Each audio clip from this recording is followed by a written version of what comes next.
যেসব কথায় আল্লাহ নারাজ হন, নাম্বার 1, স্ত্রীর সাথে রাগ করে কথা বলা। স্ত্রীর সাথে রাগ করে কথা বললে আল্লাহ রাব্বুল আলামিন নিজেও নারাজ হন। নাম্বার 2, গালাগাল করা। গালাগালি করলে আল্লাহ কিন্তু নারাজ হন, সেজন্য গালাগালি করা থেকে বিরত থাকুন। নাম্বার 3, হিংসা করা। হিংসা করলে কিন্তু আল্লাহ রাব্বুল আলামিন নারাজ হন।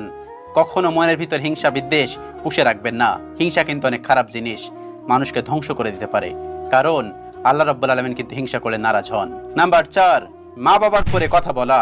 মা বাবার পরে কখনোই কথা বলবেন না, কারণ আল্লাহ রাব্বুল আলামিন কিন্তু নারাজ হন যদি আপনি মা বাবার উপরে কথা বলেন। নাম্বার 5, নামাজের পর দোয়া না করা। নামাজের পর দোয়া না করলে আল্লাহ রাব্বুল আলামিন নারাজ হন, সেজন্য নামাজের পর অবশ্যই দোয়া করবেন। আপনার যা কিছু চাওয়ার আল্লাহ রাব্বুল আলামিনের কাছে চেয়ে নেবেন। নাম্বার 6, দাঁড়িয়ে পানি পান করা। দাঁড়িয়ে পানি পান করলে স্বয়ং রব্বুল আলামিনে খুশি হন না, সেজন্য কখনোই দাঁড়িয়ে পানি পান করবেন না। নাম্বার 7, ঘরে মেহমান দেখে নারাজ হওয়া। ঘরে